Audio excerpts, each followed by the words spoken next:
Hello everybody, welcome to Dark Souls 3. You are with Sovereign, so come and sit by the bonfire. Make yourselves comfy. This is going to be our second attempt at a Let's Play through this game because the first time, as you guys know, I've been having some recording difficulties. But I messed around with some things and I rebuilt my PlayStation 4 database. Hopefully that fixed the problem. If not, I'm going to have to go a step further and just reinitialize the whole thing and just wipe it out. Make it out of the box virginized. Hopefully I don't have to do that because then I'll have to spend hours and hours and hours downloading everything else back onto it. But if I must, I absolutely will. I will. So, hopefully you guys will actually see this footage. I'm going to record several episodes in a row right now while I have time and make sure that the footage comes out okay. I have not beaten this game myself yet. I haven't watched guide videos about it, so the things that I know are the things that I know. There are plenty of things I don't know. So this is in no way meant to be like an expert walkthrough. This is just a walkthrough, a playthrough by somebody that really loves the games, who's not terrible at them. So let's see here. I already have a couple of characters made up. But you know what, since we had to unfortunately give up, that was 10.5 hours on that character I was doing that Let's Play on, but bye-bye goes that time. So let's have us a new game. Yes, indeed. It is called Lothric, where the transitory lands of the Lords of Cinder converge.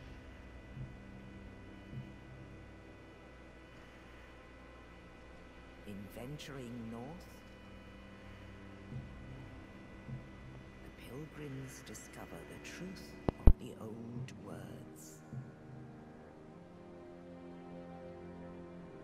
The fire fades, and the lords go without thrones.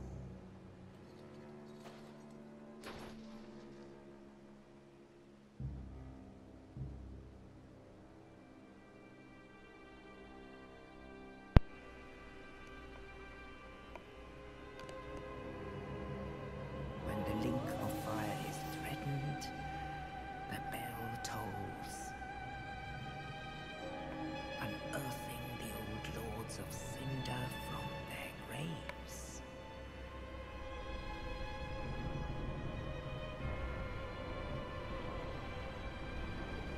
Aldrich, saint of the deep,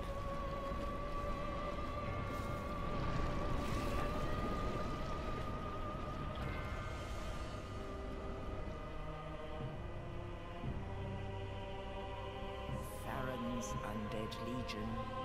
The Abyss Watchers.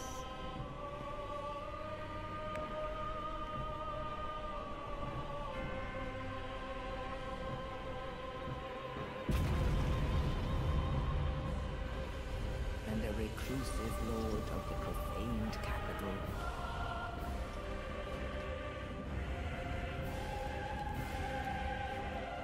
Yon the giant.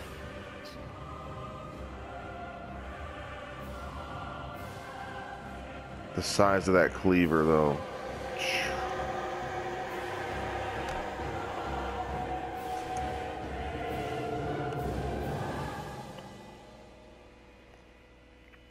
Only in truth, the lords will abandon their thrones. Beautiful soundtrack.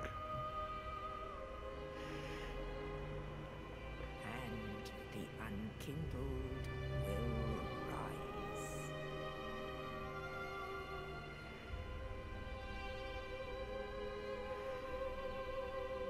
Nameless, accursed undead, unfit even to be cinder. And so it is that ash seeketh embers.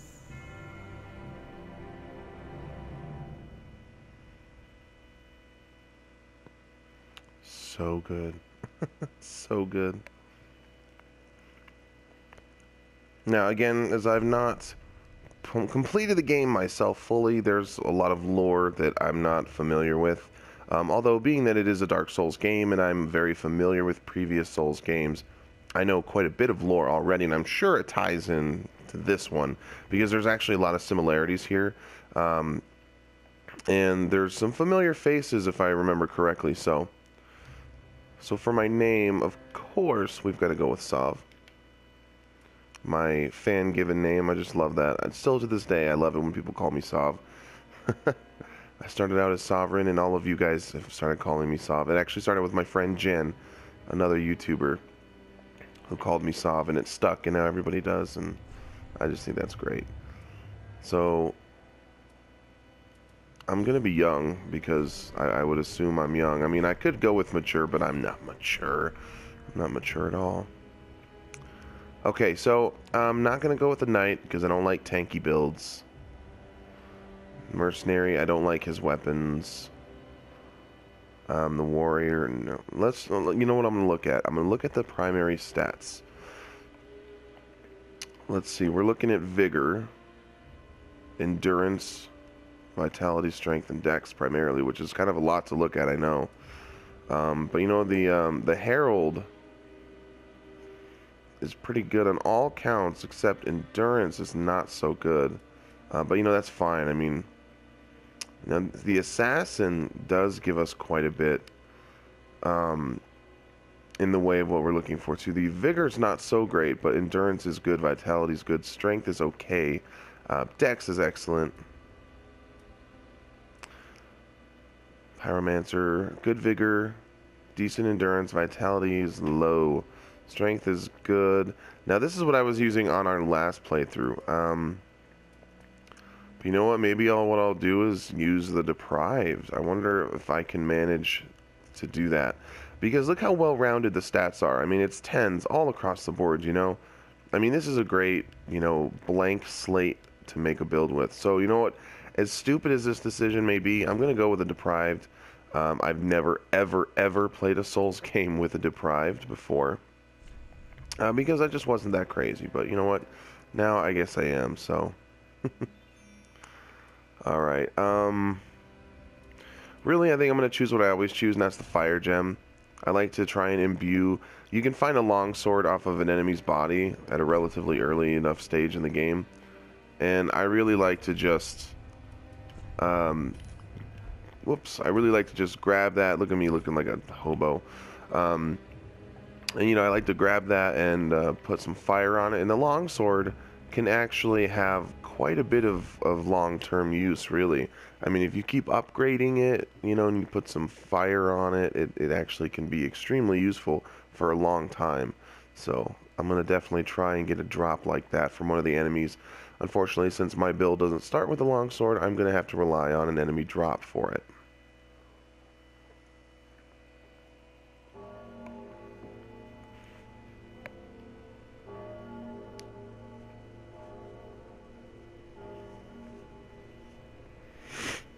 Excuse me, guys, I'm sorry.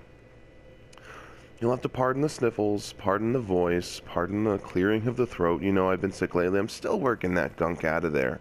And so you know, and I actually woke up not too long ago.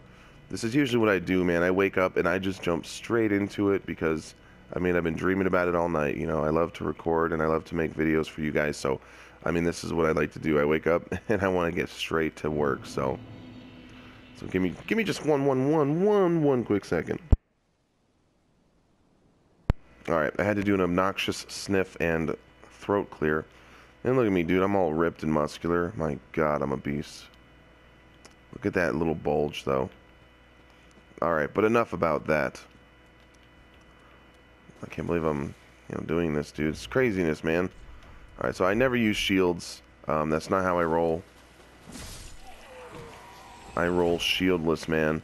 And, you know, partially because it allows me to use other kinds of, you know, inventory, different things that are useful like that, in place of it.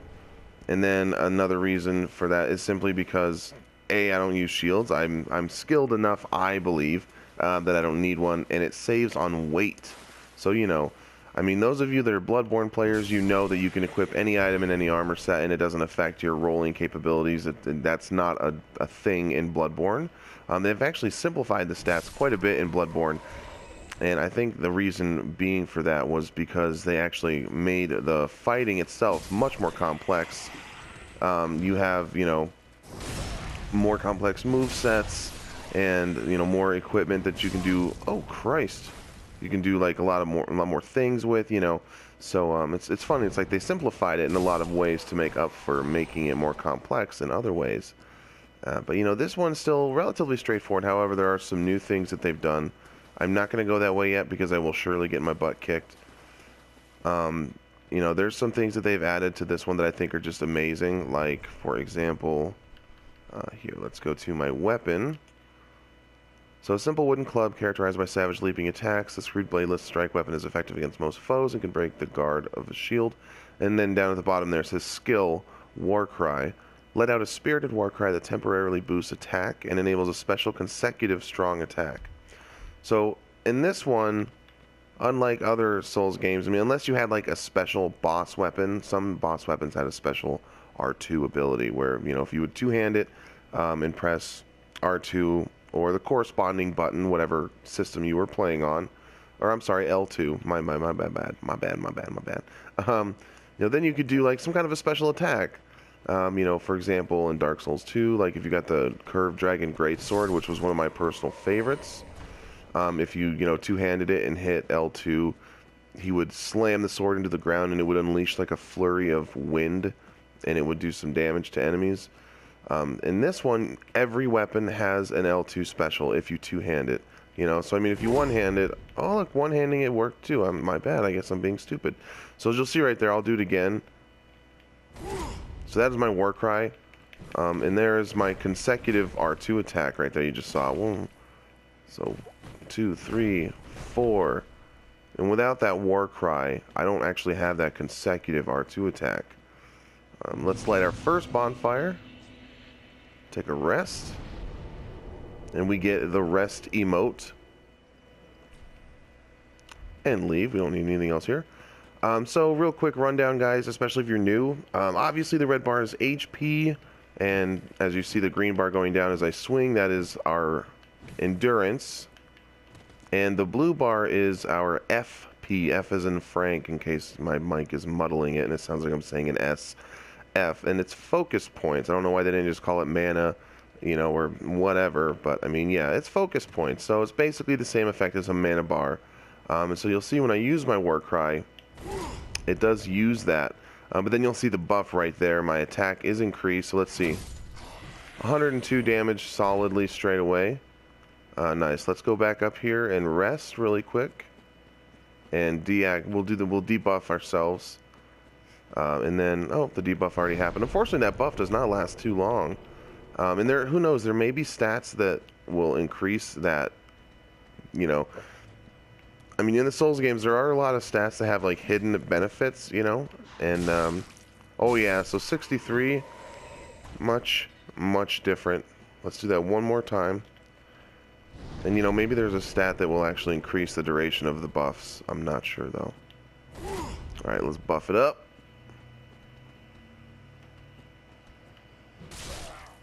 $73. There we go. Okay, so that was a little different. Oh, man, that's not cool, dude. So I think it was the first time, I think it was because I did a running attack like that. Yeah, so you'll see I did 10 more points of damage, which, I mean, still, you know, this early in the game is a big deal. Alright, so let's do this thing for real now. Let's just get in here and kill some people.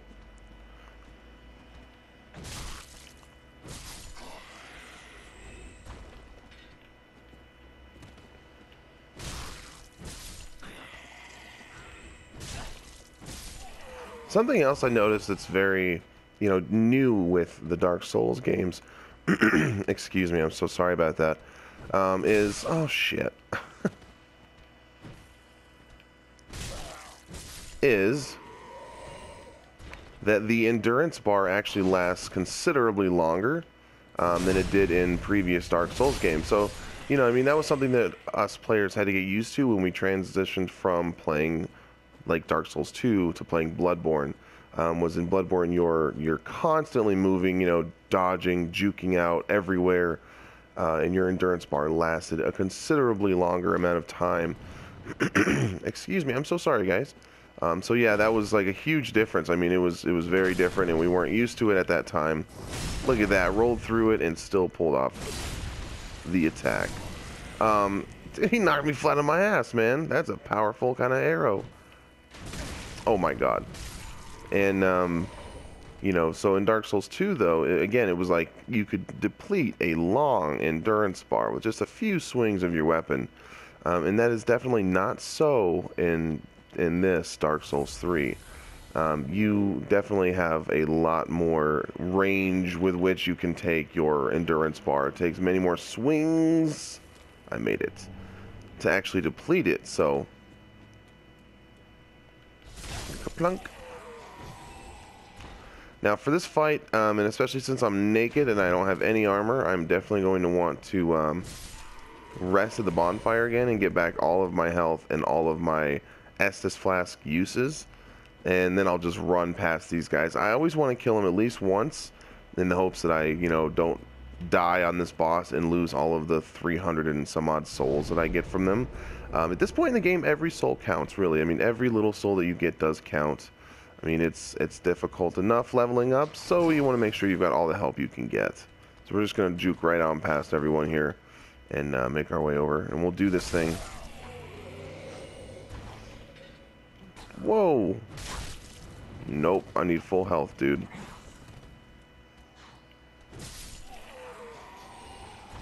Full health. There we go. Okay, cool. Now, so we're about to take on our first boss. Time to get nervous.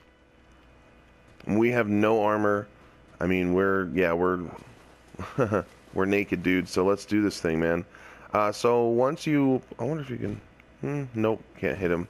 Once you pull the sword out of him, just a quick tip.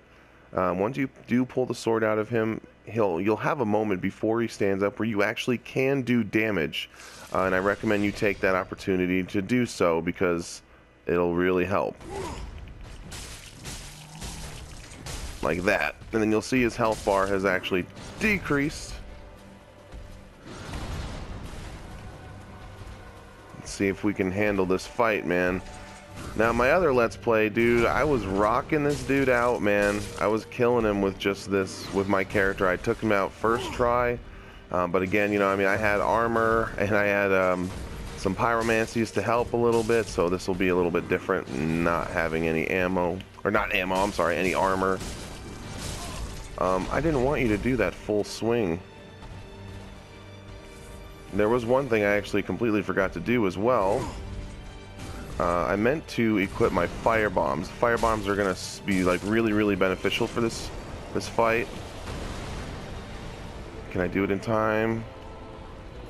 Got him. Okay. And he still hit me. Move, move, move, move, move, move. I can't see him. Alright, let's heal up. And when they transform into this weird creature-like thing, I don't know how I missed that. They are very weak to fire, so you want to use those fire bombs that you found down on that cliffside. Yeah. I missed that swing totally. I whiffed him. Get him. Boom. There, last one.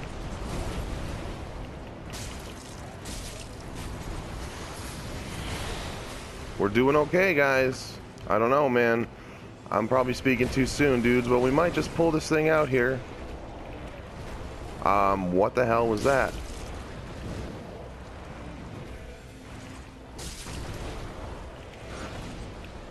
Alright, let's get him. Finish him. Yes! Oh my god, I can't believe it, you guys. We got him on our first try with a nakey. With a nakey. Oh yeah, man, that is satisfying. That's really good. I am happy with that for sure. And so as you see, we just killed him and our ember was restored. So you'll notice in the upper left that we now have like cracks with flame in them, and our health also increased. I think it's about 25%, which is pretty significant, especially as you become, you know, you get later into the game, and your health bar is obviously much longer. 25% makes a huge difference. It is absolutely the difference between life and death, where that one last hit either kills you or does not. So you want to remain with your ember restored as much as possible. I'm just going to say kindled. People call me the kindled one, but I'm not really sure what the proper term is for when you have your ember. So I'm just going to say kindled. So you want to remain kindled as much as you can, because you do get a buff to your health. And I think it also buffs the damage that you deal and your defense as well. Much like humanity in the Souls games did too. So yeah. Oh my god. Yeah, dude, like, get the hell out of here, man. No, he's got an item. Cool, I got it. Fading Soul. Now, the Fading Soul, I mean, it's not a hugely useful item. I mean, it's good. It only gives you 50 souls, but, I mean, you can... If you have a high enough discovery chance, then you can get those guys to drop quite a few, and they'll build up over time, you know? I mean, you get 10 of them, that's 500 souls right there. Early in the game, it's super useful. So, yeah, now we're gonna head right here, kill these guys. And I apologize if you guys hear the insanely loud traffic, man. I do live, unfortunately, in a, like, on a main road where people think that, you know, they need to rev their truck engines because they must have small penises and they're making up for it. I don't really know. Maybe one of these guys will drop a cleric's chime. No. I have a lot of luck with these two. Usually one of them will drop a I think it's the cleric's sacred chime. I believe that's what it's called. And even if you're not going to use spells and the like, it is actually a super useful item to have. If you want to get your, I think it's 14, I think is what your faith has to be in order to use it. And I will be doing that because, as I said, you know, all the different weapons in the game, goodbye. They have an R2, or excuse me, I keep saying R2. They have an L2 capability. And with the chime, even if you don't use any magic or miracles, spells, whatever you'd like to call them, and you don't even have a high enough attunement to actually attune one, as long as you have a high enough skill to actually use that item, you can use the L2 of the item, the L2 special skill, and it'll be, I think it's called gentle caressing prayer or something like that, and it will actually slowly recover your HP over time. And in the early stages of this game, when you have very few uses on your Estus flask, that is super useful. So I highly recommend you look into that. It'll help you save your Estus flasks a lot. So it's just a tip from me to you. You know, use it if you want to, but if not, that's fine too. Alright. Now I'm probably going to do some killing of these guys off camera right now as well, in order to see if I can get someone to drop one. Because I really do want one as soon as possible. And then I'm going to put some skills into my faith so that I can use it and use that buff, because it's really good. I mean, even when you're in a higher level, it's still very effective. So we got an east-west shield. I recommend you take these two out before you grab that shield. It's like a trap. If you grab the shield first, they will suddenly wake up and chase after you, and they can very easily knock you down off this cliff, man, and that's no bueno. Up ahead right here, there is a master swordsman, and there are people that can kill this dude right now. Not me. I have a very hard time with this guy until I'm a higher level. Some of you may have luck pushing him off the cliff. I don't. He will drop the Uchi Katana, and so if you want that weapon, you can get it from him. But you do need a rather high dex to wield it, so just keep that in mind. But I'm not particularly good at taking that guy on, so I'm going to have to wait until I get to be a higher level. A homeward bone. Yeah, so we've gotten a few. Now that's another thing I really like about the Souls games too, is you'll see I'm out of fire bombs, but it still retains its position in my slot, in my quick use slot. So when I get more, it automatically puts it there again, which I think is really cool. I'm going to remove it actually, but you know. And then again, well, I just moved it now, and now I don't have it at all. But if you guys noticed, there was actually an attribute bonus for it. So they did it much like they do in Bloodborne now.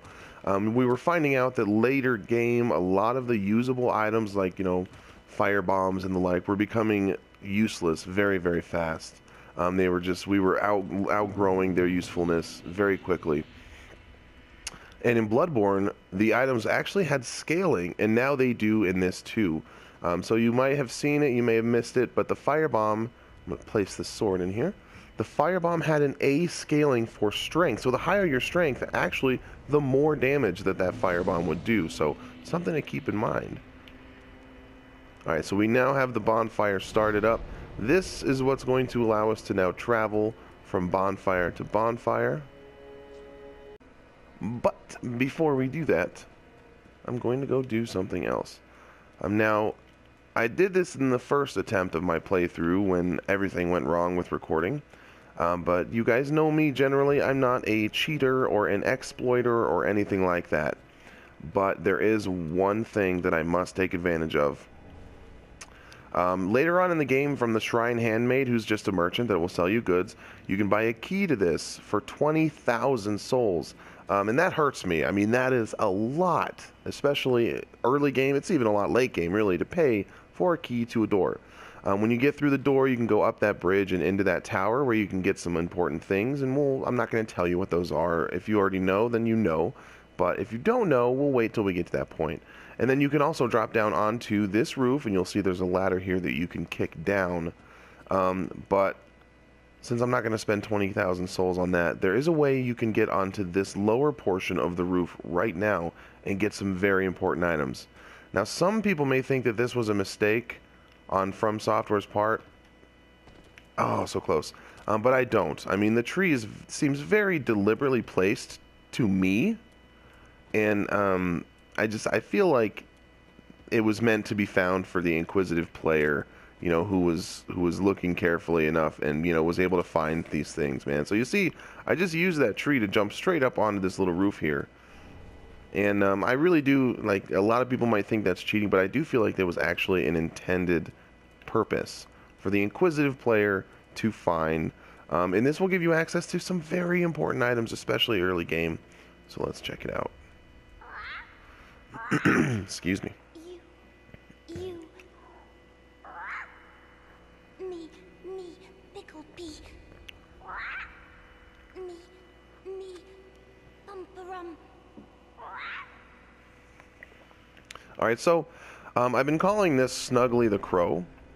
You'll see we got an Estus shard right there. Those of you that don't know, that is awesome, and we'll show you what that's used for in a minute. I was calling this one Snuggly the Crow, but I think actually this is Pickle-Pee the Crow and Pumperum the Crow. In another Dark Souls game, there were actually... Shut up, lady! Christ almighty, man! Yeah, dude. In another Dark Souls game, I think it was 2, you would actually notice 2 very distinct crow voices. And I believe that they were Soft and Snuggly the Crow, or something like that. And, you know, she's saying me, Pickle-Pee, and then me, Pumperum. So I think that those are 2 crows, again, named Pickle-Pee and Pumperum, but I'm not sure. We may just keep calling her Snuggly. You'll see right there what I just did. I smacked that wall, and it was indeed a hidden wall entrance. So you can jump right through that and come down here. And looky, we get the covetous Silver Serpent Ring, which is just excellent to have right now in the game. Fallen foes yield more souls. So, simply put, you'll get more souls for killing people, which is amazing, and it is absolutely something you want to have right now. So very cool. So now you know where Snuggly or Pickle-Pee is. However, I don't know if you can actually trade with Pickle-Pee right there or not. There is another place I know of up on the roof above that we don't have access to yet until we get the key, where you can trade. I don't know if you can trade where we were just at, though. I think that's too low, because you need to place the items in the nest. Alright, and so let's start talking to NPCs real quick. We always have the sad guy, the forlorn warrior. Ah, another one roused from the sleep of death. Well, you're not alone. We unkindled are worthless. Can't even die right. Gives me conniptions. And they'd have us seek the lords of Cinder and return them to their moulding thrones. But we're talking true legends with the metal to link the fire. We're not fit to lick their boots. So now we've gotten an emote from him. Collapse. Don't you think? Which I'm actually going to put on right now because I enjoy it. I think it's great. Let's get rid of our wave. You know what?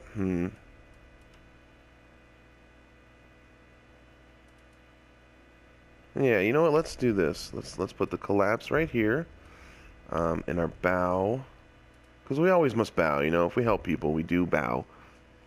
Oh, there we go. Yeah, and so now we can collapse. What a sick joke.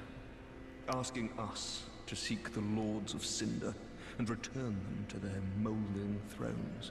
We're talking true legends, those who would link the fire. So I think, What a sick... yeah, we've exhausted his dialogue. Okay, very important in any Souls game and in Bloodborne, you want to exhaust NPC dialogue, because you never know, something important may happen. To the bonfire, unkindled one. Mm-hmm. I'm a firekeeper.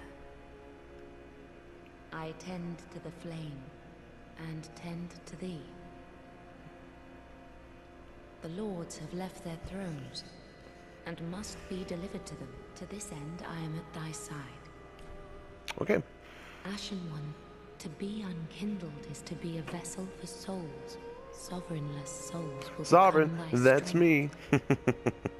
Ashen One, bring me souls plucked from their vessels. Ashen One, to be sovereignless. I will show Ashen One. Okay. Very well. So now we can level up. Take nourishment from...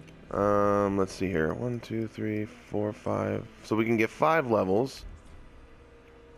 You know what, dude? Let's use our soul items real quick here. Yeah, so we've got a few fading souls, so we should get 150 out of that, I think. Yes, indeed, 50 apiece. And use those. 400. Cool. All right, man. Now let's see. Hopefully we can get 6 now. That would be cool. Very well. Then All right. So, I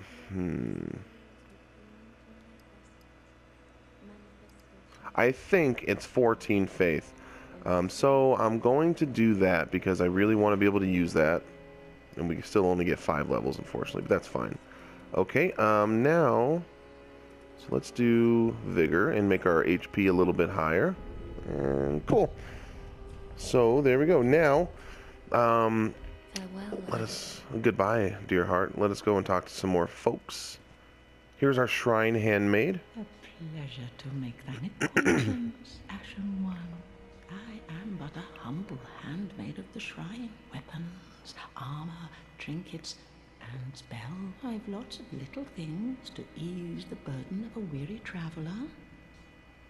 And yes, I'm undead too, but not so charitable as to give my goods away. Ashen One, fetch souls and bring them to me, as is thy wont. No?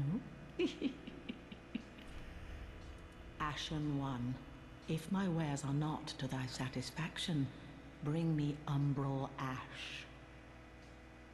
With ash, I'll fashion new wares. Is it not our sorry fate to sup on death? Is it not our fate to sup on death? And sup is kind of like, you know, old Shakespearean way of saying drink, you know, partake. Knowest thou of that soppy gossip, that cordial intrusion layeth the path to embers, and so thou art in need of a soapstone, Ashen One? Then thy pockets will overflow with souls to trade to me. And so she's talking about a multiplayer item, a soapstone, which I am going to buy from her right now, actually. Very important. If you want to do any kind of online, you know, multiplayer, beware if you're online, you can be invaded, but also you can do some friendly, jolly cooperation, as they say. And of course, that's a great way for you to get more souls and, you know, more embers and all that good stuff. So I will probably be doing some of that on camera maybe, just to show you guys a little bit, and more so probably though off camera, just to kind of, you know, grind souls to make sure we have plenty to level up with. Ashen one, bring Okay, blah blah blah. So now we've exhausted her dialogue. She's talking about Umbral Ash, and we're a little ways off from finding that actually, though. When we do, I'll let you know. And basically, you give it to her, and it's kind of like how the shop worked in Bloodborne. In Bloodborne, you'd find badges, and it would then expand the inventory of the shop. In this one, if you give her Umbral Ash, it will expand the inventory that she has as well. So we bought the White Sign Soapstone. Cool. I know, bring more souls. Da-da-da, you're greedy. Dude, I know, man. Shut up. God. So, let's get our White Sign Soapstone there. Always at the ready for use. Then here we have Andre the Blacksmith. Well, a newcomer, I see. I am Andre. I serve at this shrine as a humble smith, forging weapons. You're in search of the Lords of Cinder, I trust. A toilsome journey, I'd wager. You'll require good arms. Let me smith you weapons. I am a smith, such is my purpose. Let's talk some more. Weapons and protection are sturdy enough by and large, but when overused, they'll eventually break. When their durability is low, repair becomes a necessity. Use a powder, or simply rest at a bonfire, but should chance impel them break, bring them me. I'll hammer them back into shape. They take no pleasure in breaking, I assure ye, so handle them with care, if you would. There are two ways to smith weapons. Simple reinforcement is one, and infusion the other. Reinforcement is straightforward. It strengthens a weapon without altering its property.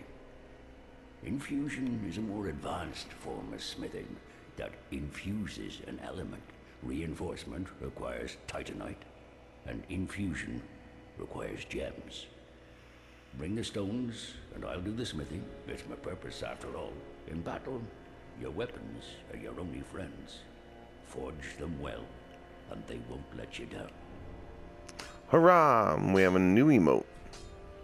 Another matter. Infusing weapons with gems requires a special kind of coal. My humble coals won't be any use infusing more unusual gem. I know, it's an awful shame, but it's all I have. Oh, please don't give me that look. Believe it or not, I'm quite thin-skinned. The coal he's talking about is the Farron coal, and I do know where that is, and it's a little ways off, but we'll get there. Oh, by the way, if you find any Estus shards, bring them here. They can be used to reinforce either of your Estus flasks. Without those flasks, you'd want for life or focus. And they'll always stay with you. Why not treat them well, huh? Everyone's always laughing in Souls and Bloodborne games, dude. You know? I mean, I just don't get it. Like, you're in quite a friggin' predicament. But everything's really funny. Even the guys that are upset, that are like really forlorn and down, you know? They're like, I don't know, man. Alright, cool. So we finally exhausted his dialogue, man. This dude had a ton of dialogue. And so you can see he's got a lot of use for us here. So we did find that Estus Flask shard above the shrine. We're going to use it.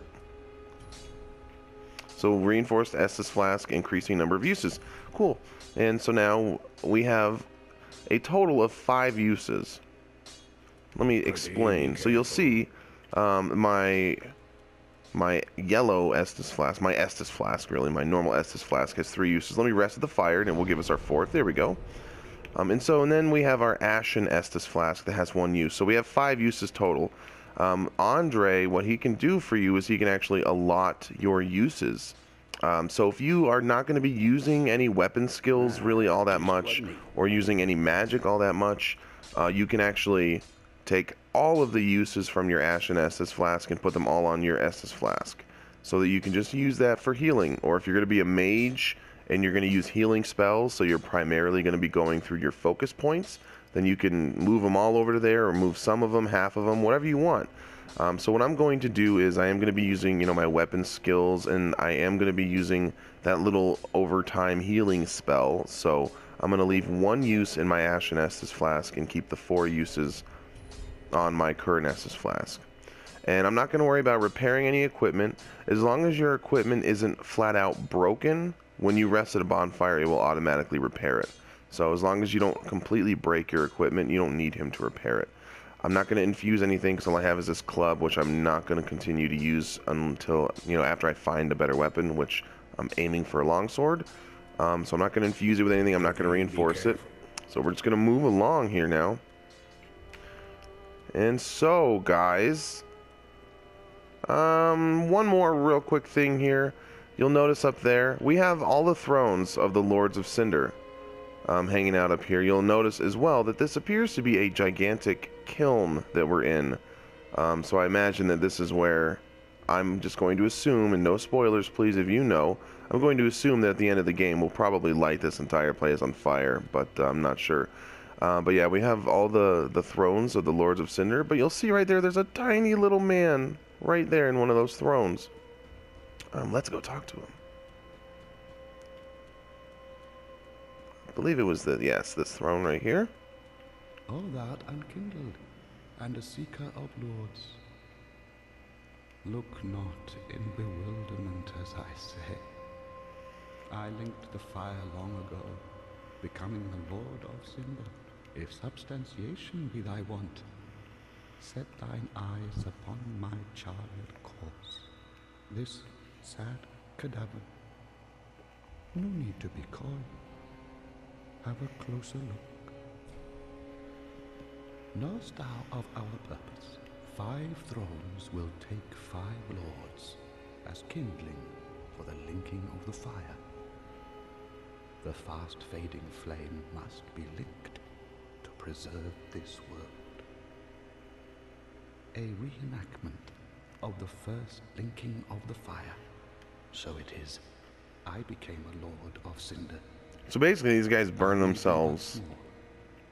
But I will die at Colossus. So these guys basically, you know, all 5 of these men will, you know, sacrifice themselves to the fire to kindle it and keep it going, and their souls infused with the flame to keep it burning. Knowest thou of our purpose? Okay, and so we have exhausted his dialogue. He'll have further dialogue later on, and in fact he'll become very, very important to weapon creation, so definitely don't want to forget about him. But that is it for this episode, you guys. Hopefully everything goes okay with the recording. Thank you so much for watching. I really do appreciate it. You guys are amazing. And if you enjoyed the video, please don't forget to give it a like. It really does help me and you and our whole community out. I really appreciate it. Guys, thank you so much. Don't forget to be nice to somebody today. Smile at somebody. Say hello to somebody. Just do something nice for somebody. You might just make their day. And I'll see you guys in the next episode. Thank you so much. Take care.